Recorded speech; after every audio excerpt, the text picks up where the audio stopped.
Hi Evians, Harry here, and can someone tell me what just happened?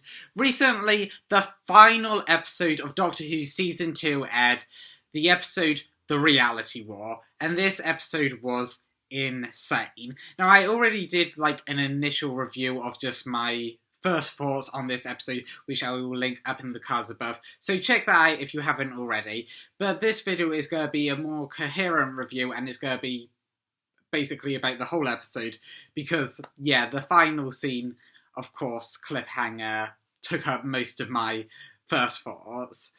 So before we get into the whole review, don't forget to subscribe, also leave a like and comment down below, and let's get into the video.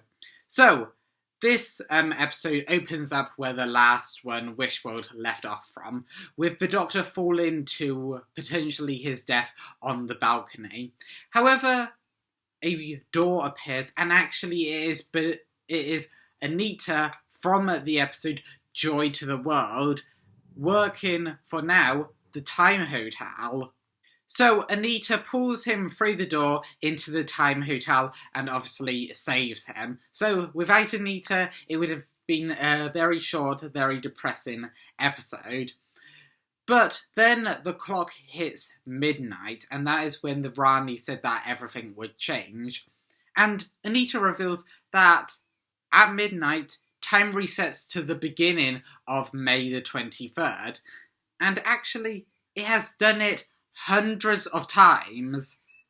And that is shocking, because it means that the resetting has done it at least 100 times, which means that it has been almost 4 months that the Doctor and Belinda and everyone else has been living in Conrad's wish world.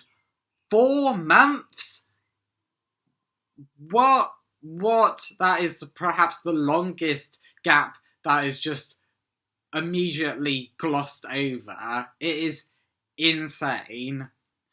However, maybe this meeting with Anita and the Doctor wasn't just because he needed saving, because it is revealed that Anita has been looking for the Doctor ever since she, got a job at the Time Hotel, because we see her going through time doors at different parts in the Doctor's past.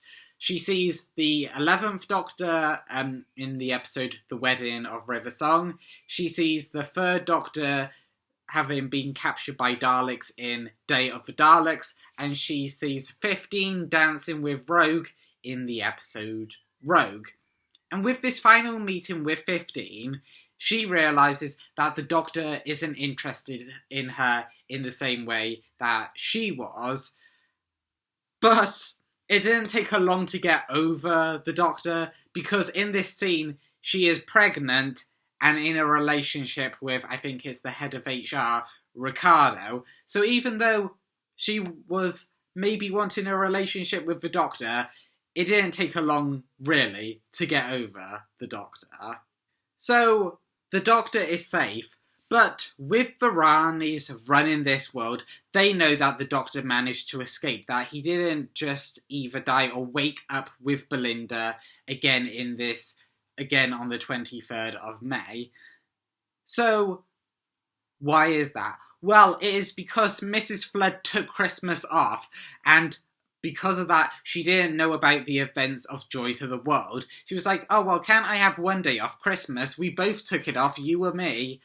So I think that's funny, that just a one-liner from Mrs. Flood. And also, later in this episode, there is a reference to the two Ronnies goodbye, with Mrs. Flood saying, it's a good night from me, just before she teleports away, which is, of course, the one of the two Ronnies' lines, with it being, it's a good night from me, and the other one would say, and it's a good night from him.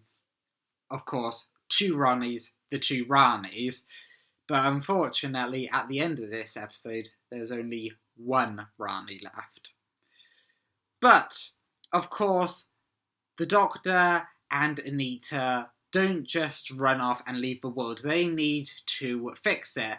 And they go to, of course, the Doctor's Wish World home to get Belinda and Poppy. And the Doctor goes downstairs and he takes off his suit, jacket for that he used to get dressed for to go to work, and somehow that makes his clothes change into his Doctor outfit. How? I don't know. It's just one of the many questions that we don't get answers to. So, with the Doctor and Anita collecting Belinda and Poppy, and then realising that they were in a wish, they go to Unit to snap all of the Unit personnel out of the Wish world as well. And the way they do that is that they arrive in Unit HQ, and the doors to the Time Hotel, as long as they're open, real time is running through, and that makes them realise that this is fake and that they are in a wish. However, what I find sad is that's all Anita does. From that point on, she is just keeping a door open in Unit HQ. Like, my mum said, literally, what she is doing now could just be replaced by a doorstop. And she could.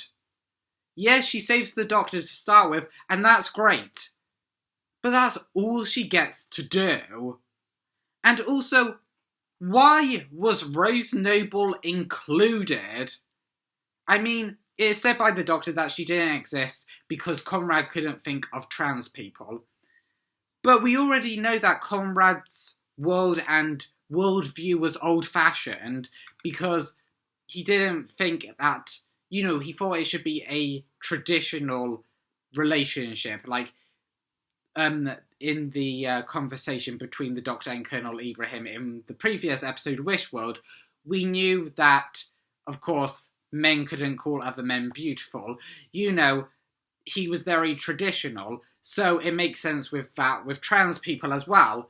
But Rose Noble doesn't do anything. Like, in any part of the episode. At least Anita got to do something. Rose doesn't do anything. Like, I can't even think of one thing that she did. So why was she included? And also, I hate to keep going on bad things, but we had an opportunity to do something amazing because we had a classic Who villain, the Rani, and a classic Who companion, Mal, who both faced off against each other in a previous story. However, they only get a couple of lines against each other, which is definitely not enough for characters who have history. There was definitely a chance for Mal to maybe turn the tables on the Rani thinking that she is so intelligent. But it just doesn't happen. It's a couple of lines, and that is it. I mean, really, with that interaction, they probably did not have any history.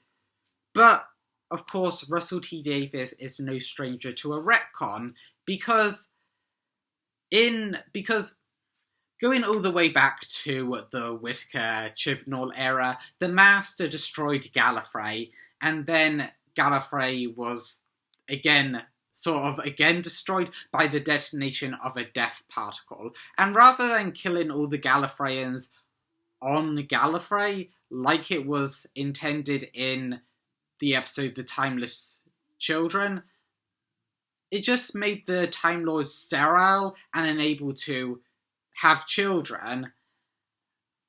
But that's not what it was supposed to do. It was supposed to kill the Time Lords and destroy Gallifrey, those two events. But apparently not. And this is the reason that Bi-Generation exists. The species surviving any way it can, which I think is a really weak reason for Bi-Generation. A species try to survive, yeah, that makes sense.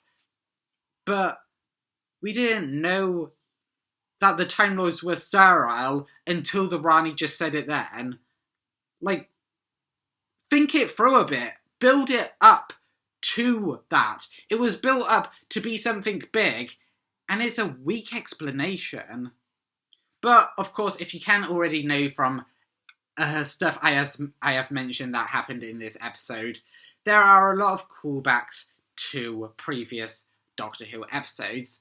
And and one of these is just like the Rani's line of like, to when she is saying about building a new Gallifrey, she says that humans are like insects to the Doctor, and that made me think of like what Wilf said in the End of Time, that the 10th Doctor must think that humans are insects to him. They blink away so fast. However, the 10th Doctor actually says, I think you are giants, which is a really cool sentiment that explains why the Doctor sticks around with so many humans.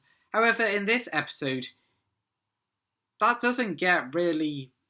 The Doctor doesn't console or contradict the Rani with that really in any way.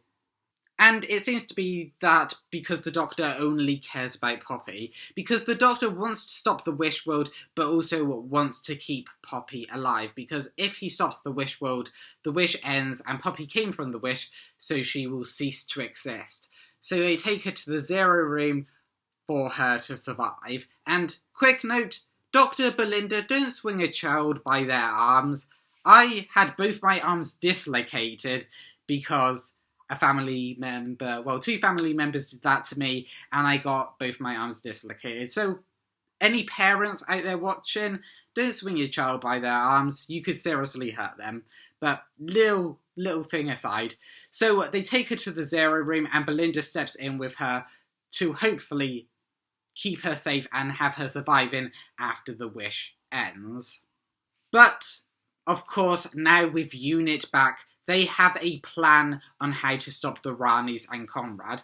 The Doctor will confront the Ranis while Ruby teleports in to deal with Conrad. So Ruby, of course, can't get in because they have defences. So the Doctor makes his way to the Bone Palace by hijacking the Ranis' glider and going to the Bone Palace to lower their defence and deal with the two Ranis. So Ruby can use the Indigo device, which is the teleport device from the Stolen Earth. Again, a lot of callbacks to teleport to Conrad and deal with him. However, the Doctor is too late. The Ranis are ready to summon Omega, and they summon him, and he appears. However, actually, I don't mind this redesign too much. When the Ranis first stated that I can use his body to construct a new Gallifrey in the trailer for this episode, I thought that he might be dead. So he's kind of an undead creature clinging to life, which is what he was kind of in the Three Doctors, clinging to life. But then, rather than the Rani having thought all this through, she just gets immediately eaten by him.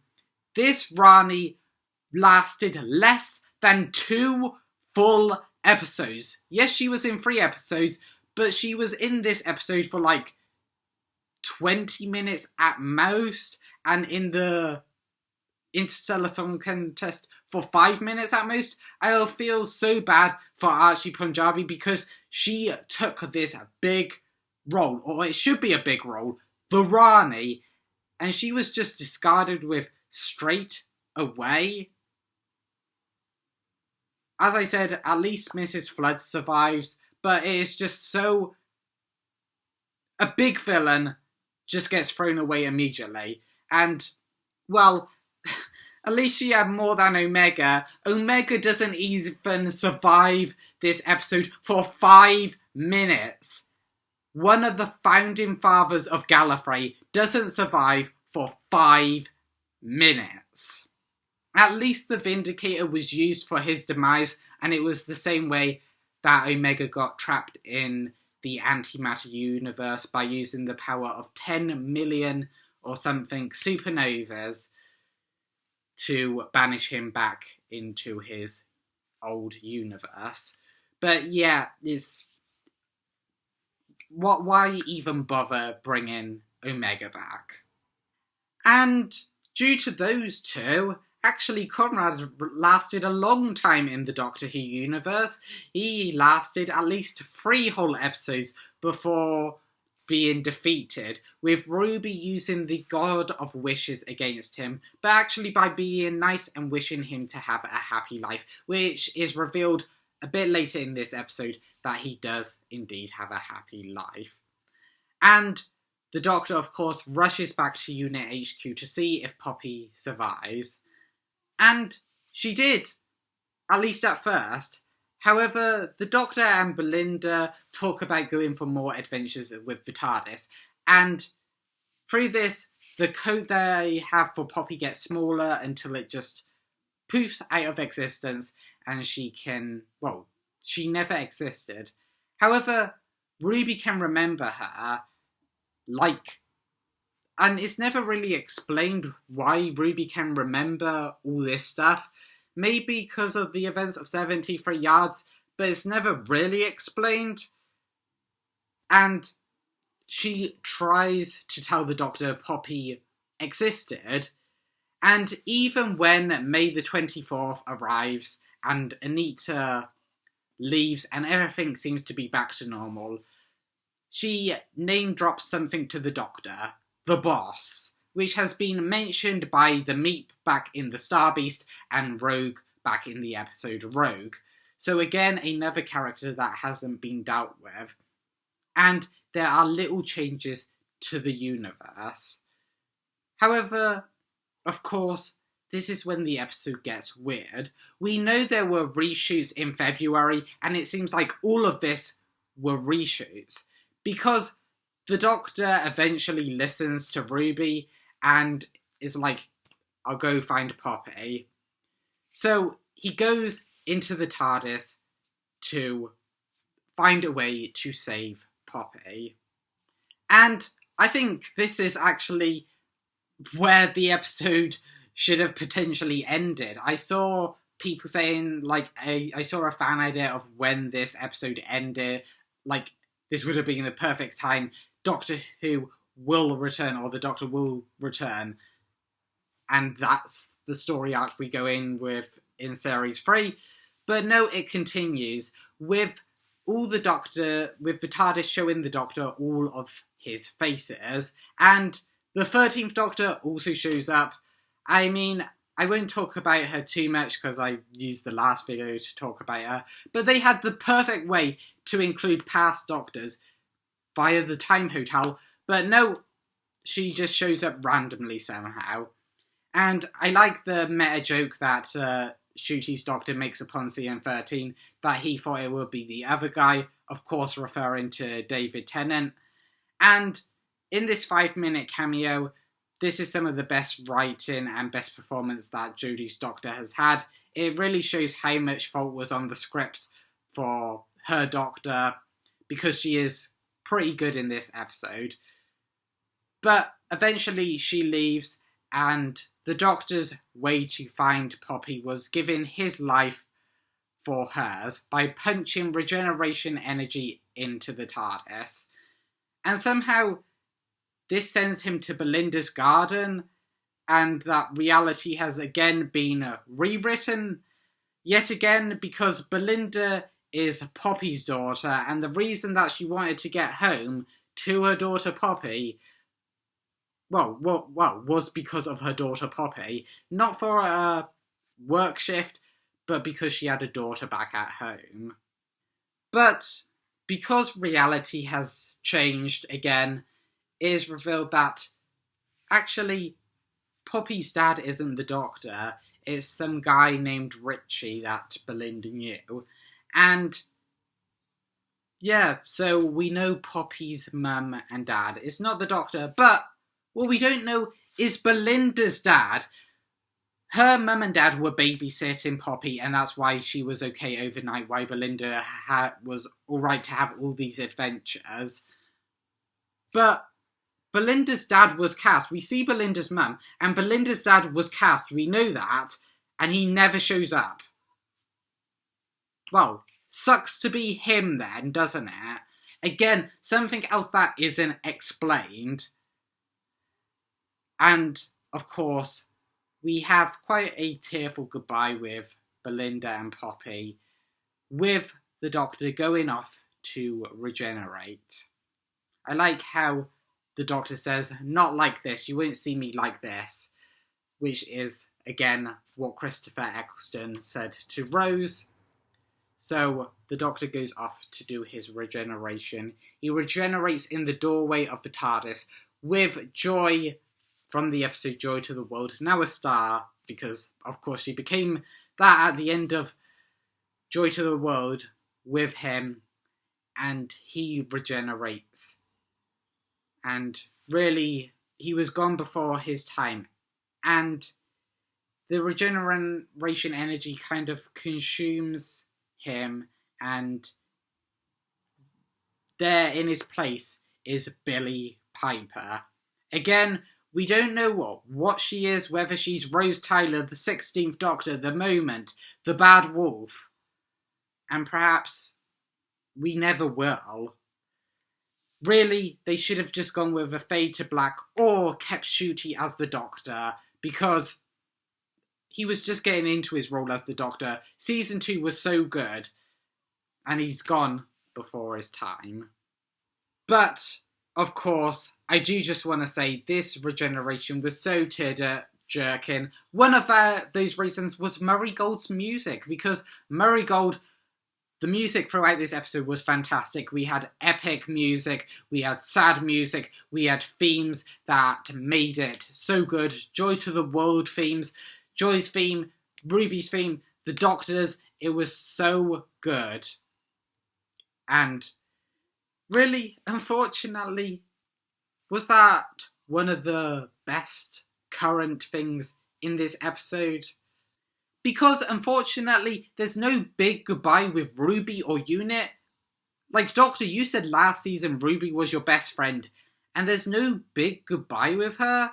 Also, Unit did so much in these 2 seasons, yet you don't say goodbye to them either. Also, another bad thing, the Rani and Omega were just let down and defeated far too quickly. Just 5 minutes for Omega? Are you kidding me?